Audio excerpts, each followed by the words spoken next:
It's really surreal when you're talking about an asteroid sample return mission, 13 years ago, that we'd actually be at this point now. I had every confidence in the team that we get there, but your mind just isn't going there, right? You're just trying to get to launch, then you're just trying to get to the asteroid, then you're just trying to get through proximity operations and collect the sample. So you're taking a day at a time getting through operations. But yeah, now that we're here, ready to release the capsule, ready to finally collect it, culmination of all this work, decades of work, and really excited to see this thing get on the ground. All we have left to do to deliver on our promise to the agency is get that sample safely back to the Earth, get it into our laboratories, and answer the fundamental questions about the formation of our solar system and why Earth is a habitable world. 3, 2, 1.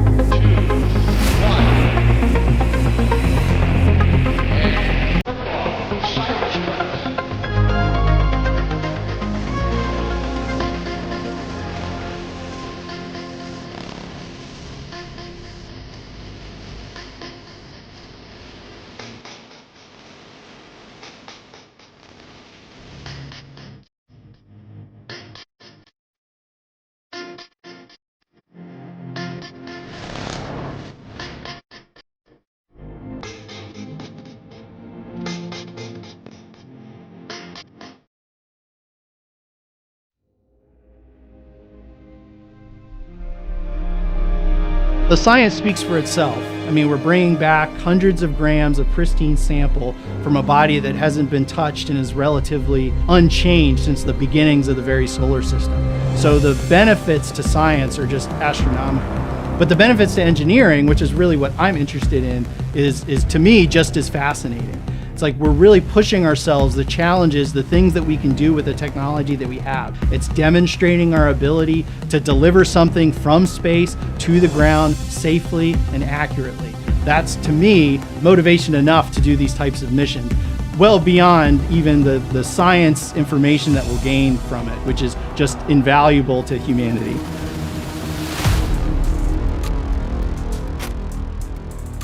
And then really, the reason I answered the phone call, the reason I signed up for the mission, the reason I put in all of this hard work is finally going to come to pass. We're going to get pristine samples of carbonaceous asteroid in our laboratories and really go after the big question: did these objects deliver the seeds of life to the Earth?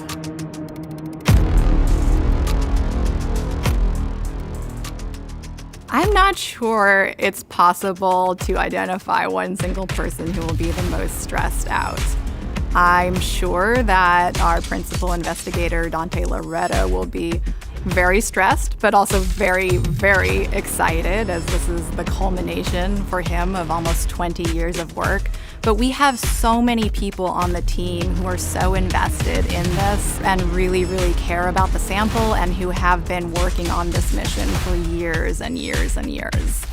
So I think we're all going to be a combination of very nervous and very excited. Yeah, we're going into endgame here, after almost 20 years.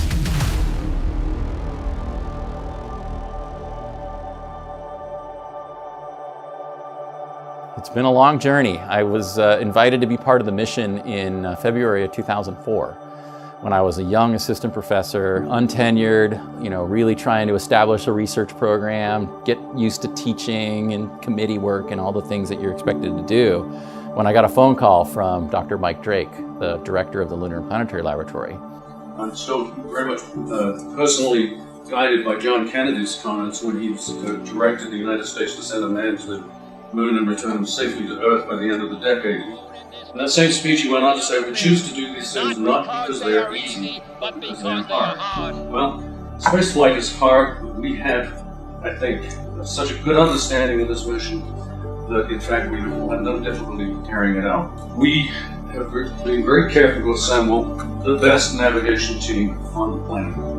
And I can make that assertion with confidence. And he invited me to be the deputy principal investigator on a proposal to NASA for an asteroid sample return mission. And, I kind of looked at the phone and I couldn't believe the words that were coming out of the earpiece, right? I was like, this is amazing and also daunting, right? Because there's a lot of teams that are going after these kinds of missions, so it's a pretty risky venture, especially for an untenured young professor to buy in. This is an all-consuming effort, right? If you're going to win, this is what you're doing. You're writing that proposal, you're learning how a spacecraft operates, how you manage a giant NASA mission of this magnitude. But I couldn't say no. And the real reason was that my science demanded it, right? I've been studying meteorites for well over a decade with a key interest in what's called the exogenous delivery hypothesis. That is, did these carbon-rich asteroids deliver important organic compounds to the early Earth that triggered the origin of life? And as we studied meteorites in ever greater detail, we realized that we had just reached the limit because they're contaminated. And they're also biased. The atmosphere filters out the most fragile and friable material, leaving only the strongest to make it down to the surface of the Earth. So I knew if my science was going to progress, I had to sign on to an adventure like this. Plus, it was too cool to say no, right? I was like, how often do you get a phone call like that? And so, let's go, let's get it done. And we wrote a proposal in 2004 and got rejected.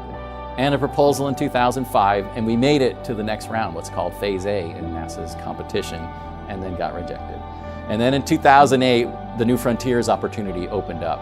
And I kind of knew at that moment, as soon as carbonaceous asteroid sample return was on the list, that it was ours to lose, because we had just gone through 4 years of intense design and development. And more importantly, the team had kind of crystallized. It became this well-oiled machine operating seamlessly. We were getting along, the ideas were flowing, and it just felt right. Like, okay, let's just go. And so we laid down, said, okay, we're gonna run hard and we're gonna run fast, and we're not gonna let any other team catch us. And so sure enough, in 2010, we made it to Phase A, and in May of 2011, we got that amazing phone call that we were gonna fly. The last thing we really wanted was something that was going to excite the public. This mission is exciting. It's hard to talk about Mike. You know, we lost him about 4 months after we won the contract. And he had been sick for a while up to that point, in and out of the hospital, had liver transplant surgery. He would be so proud of us right now. I mean, he was there to see us win. We were there at his house celebrating. He was extremely excited. He knew not only was this important for science, but for NASA, for the United States and the University of Arizona, and the legacy that he had established as the director of that laboratory. So, you know, we honor him in many different ways. There's a plaque on the spacecraft to his memory. 8, 7, 6. The rocket launch was dedicated to him, and there was an inscription on the Atlas V in his memory as well. And I think about him all the time. And I feel like he's there with me on the big moments, and he's really proud. Touchdown declared. All right. Sampling is in progress.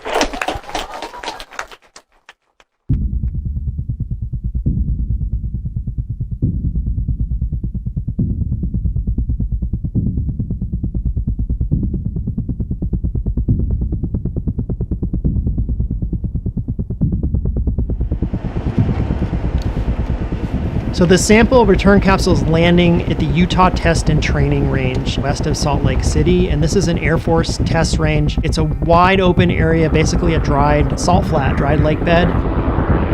It's free of obstacles. It has lots of DoD tracking devices around there, and it's a controlled airspace. It's a great place to bring something back from space where you need a large landing footprint. Right now, we're only 60 days away from the sample landing. We're working on all of the final logistical details of getting all our people out to the site to do the recovery. We just completed a training last week. We're going to do another rehearsal in August, which will be our final rehearsal. A lot of moving parts right now.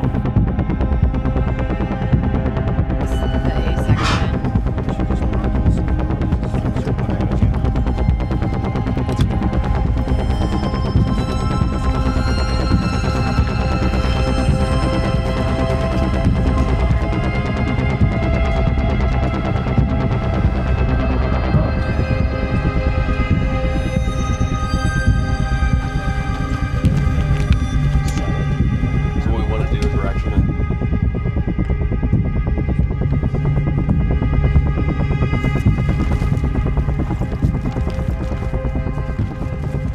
When I found out I was going to be the ground recovery lead, I was very excited. It's rare that you get to be involved in some sort of a project that brings something back from space, and to be in a role where you get to oversee all of those operations and make sure that it happens without a hitch is just a really exciting opportunity. And we have to make sure that everybody is trained, that everybody agrees with the way that we're going to do things and is ready to go. And it's been fantastic because everybody's pulling in the same direction and we're ready to recover this. So a very important requirement for OSIRIS-REx is to get the sample into a clean room as quickly as possible, because we're trying to maintain the pristine nature of the sample and make sure it doesn't get contaminated from stuff that's in the Earth's atmosphere or on the ground at UTTR. So the recovery team is designed to make that recovery happen as soon as possible. There's a couple of technicians from Lockheed Martin, there's a couple of curation specialists from the Johnson Space Center, and there's a couple members of our science team, and then there are 2 members of the Air Force that are our on-scene commanders that are helping us navigate the range.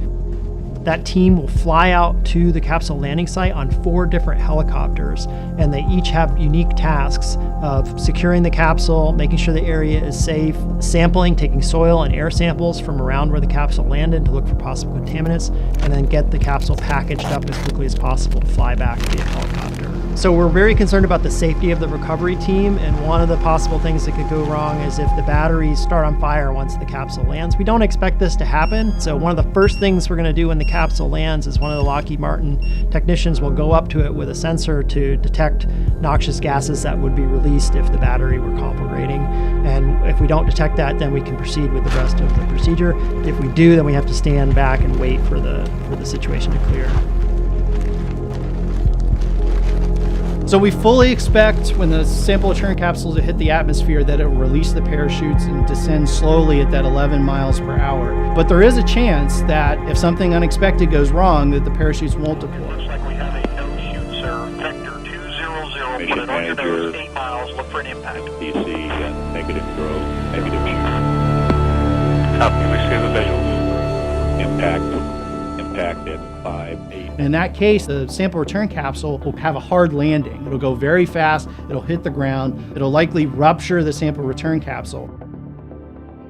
But that's a very low likelihood scenario. We fully expect that the sample return capsule, the parachutes will deploy, everything will work as expected, and we'll get that nice pristine sample in a very protected, enclosed sample return capsule.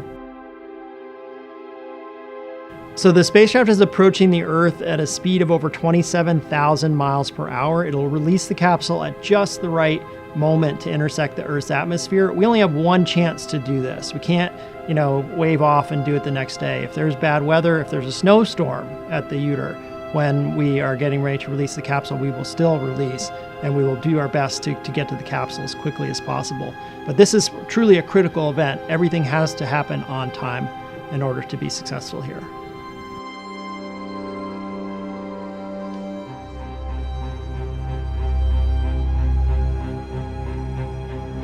The team prepared for virtually every weather condition that we could think of. A number of our rehearsals we did in the rain. We also wanted to be prepared in case there was muddy conditions, so we actually built a custom mud pit and put the capsule inside of it and practiced recovering it. We also practiced under extreme heat and very windy conditions. So we've made sure that we've practiced in every possible condition that we could see out here today.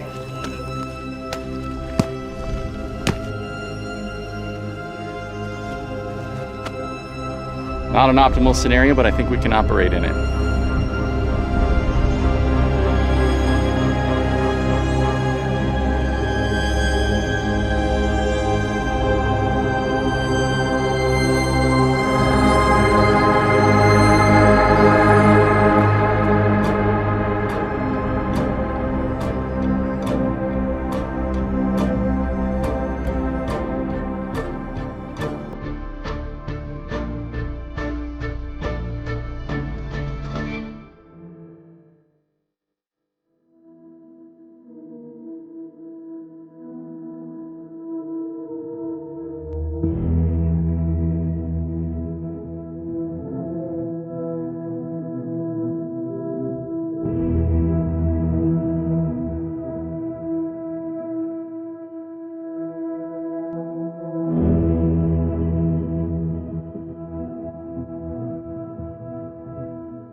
On September 24th, the sample return capsule is going to land in Utah at the Utah Test and Training Range.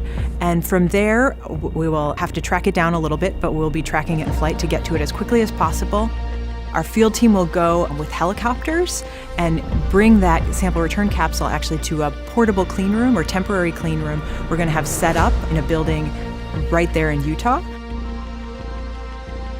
The capsule will actually be carried back to a clean room under a sling from the helicopter, a 100-foot long line, and that allows us to pick up the capsule from the ground via helicopter, fly it back to the hangar, and drop it right outside the front door.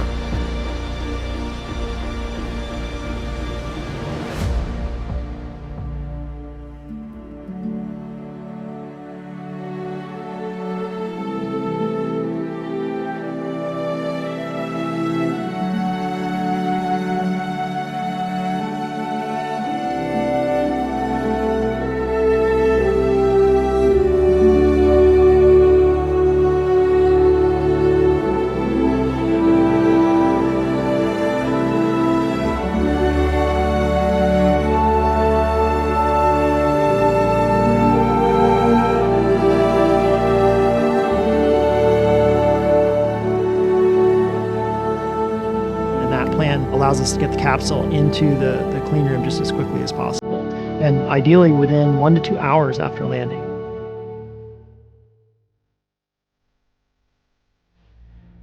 We'll actually take off the heat shield and back shell and some other components for safety. And inside of that is what we call a sample canister. The sample return capsule is kind of like a nesting doll. We have these multiple layers of protection.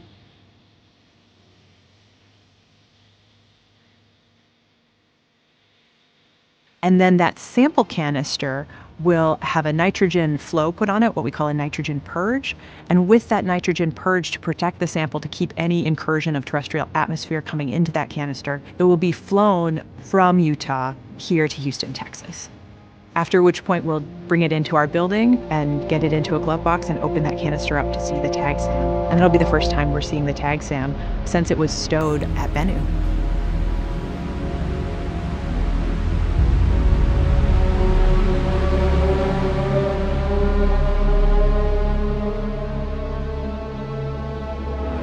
On OSIRIS-REx, we have activities called Science Operational Proficiency Integrated Exercises, or SOPIs for short. These activities are fully integrated team events where we rehearse critical moments on the mission. In this case, we were looking at a simulant of the sample coming back from asteroid Bennu, making sure we understand the different roles and responsibilities, team member communication, and our priorities and procedures. You can feel the stakes are rising as that sample gets closer and closer to the Earth. I was surprised by the pressure that the team was feeling. As the handlers were dealing with the simulant material, it was clear they understood the stakes, and my presence in the room was probably elevating the temperature, and they were a little bit concerned about that. So I was surprised that I need to do a better job as the leader, kind of damping down, lowering the temperature, making everybody understand how much we respect them, how well integrated this team is, and how valuable they are, so that they can do their job calmly and precisely, taking care to handle that sample really well. And everybody understands the science priorities and the process about how we're going to select individual stones and accumulations of fine particles to get out to the dozens of labs all around the world.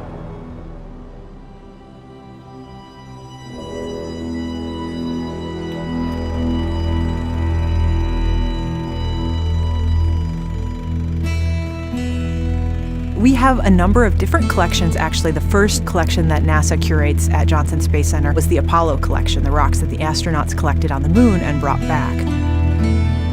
So that was kind of the beginning of curation at NASA Johnson. The next collection was the Antarctic meteorites.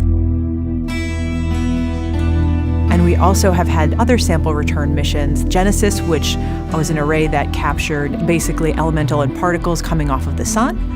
The Stardust mission that flew behind a comet with aerogel.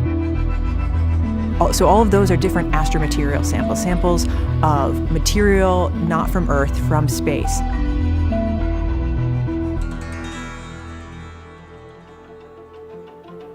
I think actually the most difficult thing working in the glove box is basically you put your hands in, but you're only really usually up to at most here, so you lose all shoulder motion. And you'd be really surprised how much you do with your shoulders when you're using your arm. So you really can only work pretty immediately in front of you and a little to the side. You have such a lower range of motion than you normally do. So your colleague right next to you, you'll pass something to them that you maybe normally, when you're sitting at a conference room, you'd be able to reach yourself. But in the glove box, we have to very carefully and coordinatedly, when we have to move things around, pass them to a colleague, think about our movements ahead of time, and think about what our geographic limitations are. So it does require sort of almost a ballet or synchronized swimming.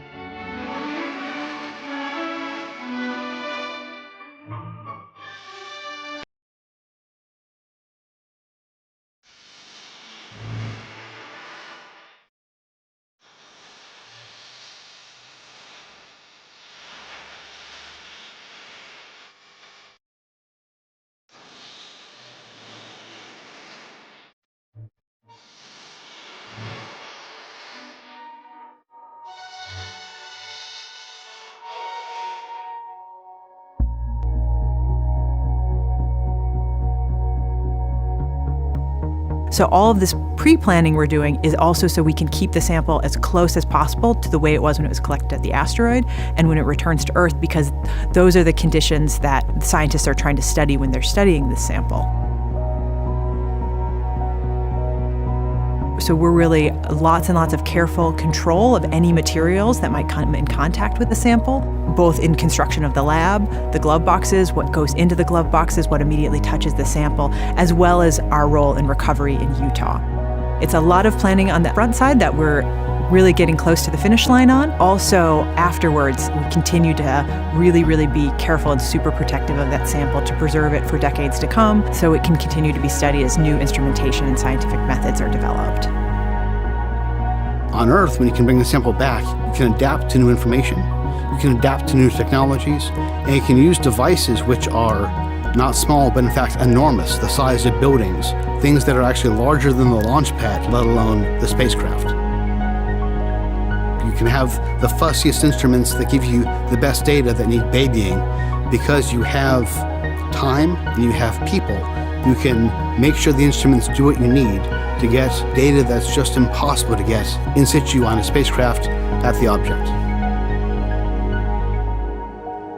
So sample return gives you more power, more flexibility, and one of the wonderful things about it is it's available for the whole world who have new ideas and can express them by looking at the sample in their own way, even if they weren't part of the initial team. New analyses that have not yet been invented by people not yet born.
We're going back to the dawn of the solar system. We're looking for clues as to why Earth is a habitable world. This rare jewel in outer space that has oceans, it has a protective atmosphere. We think all of those materials were brought by these carbon-rich asteroids very early in our planetary system formation. And of course, the biggest question, the one that drives my scientific investigations, is the origin of life.